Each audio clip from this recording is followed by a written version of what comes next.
नमस्कार, मी सुप्रिया निगुडकर. आज मी सांगणार आहे लोकसत्तामध्ये आलेल्या दुर्गेची माहिती.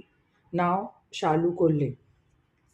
मासेमारी क्षेत्रातील पुरुषांची मक्तेदारी मोडीत काढत 43 गावातील सुमारे 75च्या वर तलावांचे त्यांनी केलेले पुनरुज्जीवन, 59 स्थानिक माशांच्या जातींचे केलेले संरक्षण व संवर्धन, तलावातील 214 वनस्पतींचे पुनरुज्जीवन करून जैवविविधतेचा घातलेला भर, नियमित रोजगार उपलब्ध करून दिल्यामुळे स्थानिक स्त्री पुरुषांचा वाढलेला आत्मविश्वास या गोष्टींमुळे तेथील गावांचा कायापालट झाला आहे. तलाव जिवंत करणारी जलकन्या अशी उपाधी मिळवणाऱ्या गोंदिया जिल्ह्यातल्या निमगावच्या शालू जगदीश कोल्हे यांचे तलाव पुनरुज्जीवन कार्यातील योगदान मोलाचे ठरत आहे. 2013-14 मध्ये शालूंना कोरो इंडियाची फेलोशिप मिळाली. तेथे घेतलेले प्रशिक्षण त्यांना गावच्या विकासाचा मार्ग दाखवून गेला. शालू यांच्या मार्गदर्शनाखाली कविता मौजे, सरिता मेश्राम यांच्यासह 16 स्त्रियांच्या गटाने तलावातील विविध प्रजातींचा शास्त्रशुद्ध अभ्यास केला. गोंदिया जिल्ह्यातील 45 तलावांचे शास्त्रीय पद्धतीने पुनरुज्जीवन करण्यात आले.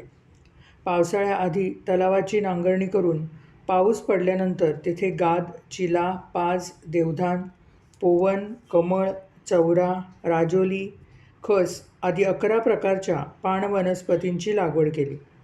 त्यासाठी स्त्री व पुरुष दोघांनाही समान मजुरी दिली. या प्रयोगातून मासेमारी समाजातील लोकांचे उत्पन्न वाढले आणि तलावही जैवविविधतेने समृद्ध झाले. बंगाली माशांऐवजी स्थानिक माशांचे उत्पादन घेणं सुरू झालं.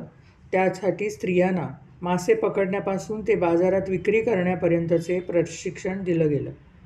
मुख्य म्हणजे दुर्मिळ पाणभाज्या, कंद यांची चव लोकांना पुन्हा चाखायला मिळाली. महिला गटांनी पाण वनस्पतींची बीज बँक सुरू केली.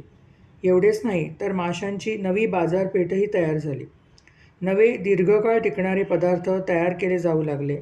त्यातलं माशांचं लोणचं सर्वाधिक लोकप्रिय आहे. तलावांच्या संवर्धनाची धुरा पेलताना स्थानिक स्त्रियांमध्ये आत्मविश्वास, न्याय, हक्क आणि समान अधिकारांचं बीजारोपण शालू यांनी केलं. केवळ तलाव खोलीकरणाचा उपयोग नसून तेथील जैवविविधता, त्याद्वारे रोजगार निर्मिती महत्त्वाची असते असाही त्यांनी संदेश दिला. नमस्कार.